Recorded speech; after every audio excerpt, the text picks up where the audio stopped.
गरुड़ पुराण 9वां अध्याय। गरुड़ जी बोले, हे प्रभु, आपने आतुरकालिक तान के संदर्भ में भली भांति कहा है। अब मृीय बाण या मरणासन्न व्यक्ति के लिए जो कुछ करना चाहिए उसे बताइए। श्री भगवान ने कहा, हे ताक्षण, जिस विधान से मनुष्य मरने पर सद्गति प्राप्त करते हैं, शरीर त्याग करने की उस विधि को मैं कहता हूँ, सुनो। कर्म के संबंध में जब प्राणी अपना शरीर छोड़ने लगता है तो उस समय तुलसी के समीप गोबर से एक मंडल की रचना करनी चाहिए। वहां उस मंडल के ऊपर तिल बिखेर कर कुशों को बिछाएं। तदंतर उसके ऊपर श्वेत वस्त्र के आसन पर शालिग्राम शिला को स्थापित करें। जहाँ पाप, दोष और भय को हरण करने वाली शालिग्राम शिला विद्यमान है, उसके सन्निधान से मरने से प्राणी की मुक्ति सुनिश्चित है। जहाँ जगत के ताप का हरण करने वाली तुलसी वृक्ष की छाया है, वहाँ मरने से सदैव मुक्ति ही होती है। जो मुक्ति दान आदि कर्मों से दुर्लभ है। जिसके घर में तुलसी वृक्ष के लिए स्थान बना हुआ है, वह घर तीर्थ स्वरूप ही है। वहाँ यम के दूत प्रवेश नहीं करते। तुलसी की मंजरी से युक्त होकर जो प्राणी अपने प्राणों का परित्याग करता है, वह सैकड़ों पापों से युक्त हो तो भी यमराज उसे देख नहीं सकते।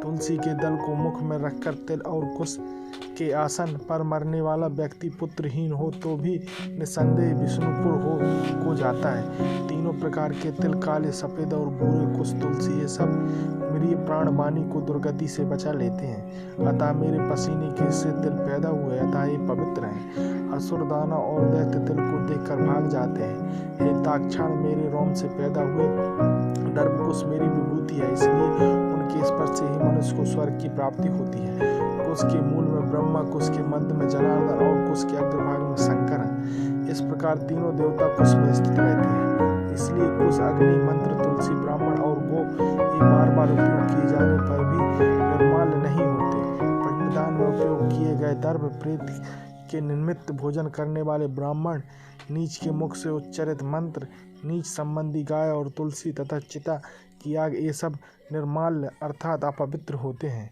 गोबर से लिपी हुई कुश बिछाकर संस्कार की हुई पृथ्वी पर आतुर या मरणासन्न व्यक्ति को स्थापित करना चाहिए। अंतरिक्ष का परिहार करना चाहिए, अर्थात चौकी आदि पर नहीं रखना चाहिए। ब्रह्मा, विष्णु, रुद्र तथा अन्य सभी देवता और हुतासन अग्नि, ये सभी मंडल पर विराजमान रहते हैं। इसलिए मंडल की रचना करनी चाहिए। जो भूमि लेप रहित होती है, अर्थात मलमूत्र से आदि रहित होती है, वह सर्वज्ञ पवित्र होती है। किंतु जो भूमि भाग कभी लीपा न चुका हो या मलमूत्र आदि से दूषित है, वहाँ पुनः लीपने पर उसकी शुद्धि हो जाती है। बिना लीपी हुई भूमि पर और चारपाई आदि पर या आकाश में भूमि की सतह के ऊपर राक्षस, 50 भूत, प्रेत और यमदूत प्रविष्ट हो जाते हैं। इसलिए भूमि मंडल पर बनाए बिना अग्निहोत्र, श्राद्ध, ब्राह्मण भोजन, देव पूजन और आतुर व्यक्ति का स्थापन नहीं करना चाहिए। इसलिए लीपी हुई भूमि पर आतुर व्यक्ति को लिटाकर उसके मुंह में स्वर्ण और रत्न का प्रक्षेप करके शालिग्राम स्वरूप भगवान विष्णु का पादोपदाक लेना चाहिए। जो शालिग्राम शिला के जल को बिंदु मात्र भी पीता है, वह सभी पापों से मुक्त हो वैकुंठ लोक में जाता है। इसलिए आतुर व्यक्ति को महापातक को नष्ट करने वाली गंगा जल को देना चाहिए। गंगा जल का पान सभी तीर्थों में किए जाने पर स्नान, दान आदि के पुण्य रूप फल को प्रदान करने वाला है। जो शरीर को शुद्ध करने वाला चंद्रायण व्रत को 1000 बार करता है और जो बार बार गंगा जल का पान करता है, वे दोनों समान फल वाले रहते हैं। हे ताक्ष, अग्नि के संबंध में जैसे रूप की राशि नष्ट हो जाती है, उसी प्रकार गंगा जल के पातक भस्मसात हो जाते हैं। जो सूर्य की किरणों से संतप्त गंगा के जल का पान करता है, वह सभी योनियों में छूटकर हरि के धाम को प्राप्त होता है। अन्य नदियां मनुष्यों को जल का वाहन स्नान करने पर पवित्र करती हैं, किंतु गंगा जी तो दर्शन, स्पर्श, दान अथवा गंगा इस नाम का कीर्तन करने मात्र से सैकड़ों हजारों पुण्यरहित पुरुषों को भी पवित्र कर देती है। इसलिए संसार से पार लगा देने वाली गंगा जल को पीना चाहिए। जो व्यक्ति प्राणों के कंठगत होने पर गंगा गंगा कहता है, वह विष्णु लोक को प्राप्त होता है, अतः पुनः भूलोक में जन्म नहीं लेता। प्राणोत्क्रम, प्राणों के निकलने के समय जो पुरुष श्रद्धा युक्त होकर मन में गंगा का चिंतन करता है, वह भी परम गति को प्राप्त होता है। अतः गंगा का ध्यान, गंगा को नमन, गंगा का संस्मरण करना चाहिए और गंगा जल का पान करना चाहिए। इसके बाद मोक्ष प्रदान करने वाली श्री भगवत कथा को जितना संभव हो उतना श्रवण करना चाहिए। जो व्यक्ति अंत के समय में श्रीमद् भागवत के एक श्लोक, आधे श्लोक अथवा एक पाठ का भी पाठ करता है वह ब्रह्मलोक को प्राप्त होकर पुनः संसार में कभी नहीं आता। ब्राह्मण, क्षत्रिय और वैश्य को मरना काल में वेद और उपनिषदों का पाठ तथा शिव व विष्णु की स्तुति से मुक्ति प्राप्त होती है। हे खग, प्राण त्याग के समय मनुष्य को अनशन व्रत अर्थात अन्न तथा जल का त्याग करना चाहिए, और यदि वह व्रत द्विजन्मा हो तो उसे आतुर संन्यास लेना चाहिए। प्राणों के कंठ में आने पर जो प्राणी मैंने संन्यास ले लिया है ऐसा कहता है, वह मरने पर विष्णु लोक को प्राप्त होता है, पुनः पृथ्वी पर उसका जन्म नहीं होता।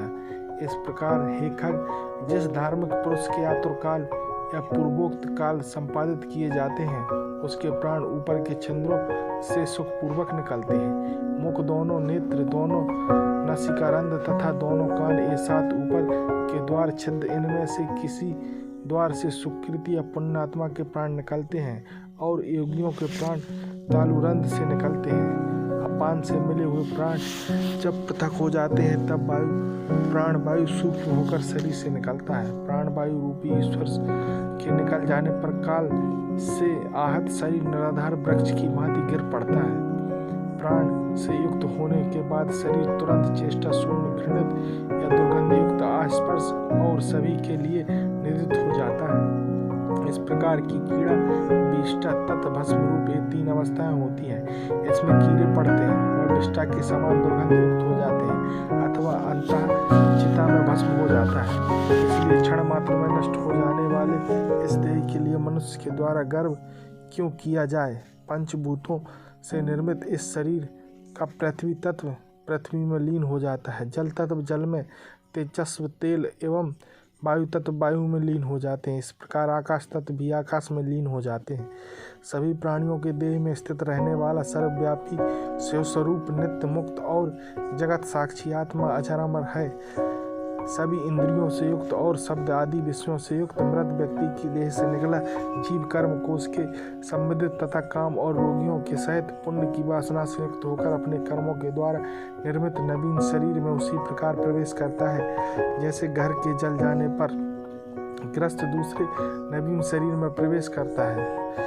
तब किंकिणी जाल की माला से युक्त विमान लेकर सुंदर चामरों से सुशोभित देवदूत आते हैं। धर्म के तत्व को जानने वाला बुद्धिमान धार्मिक जनों के प्रिय में देवदूत कृतकृत इस जीव को विमान से स्वर्ग ले जाते हैं। सुंदर दिव्य देह धारण करके, निर्मल वस्त्र और माल धारण करके, सुवर्ण और रत्नादि के आभरणों से युक्त होकर वह महानुभाव जीव दान के प्रभाव से देवताओं से पूजित होकर स्वर्ग को प्राप्त करता है।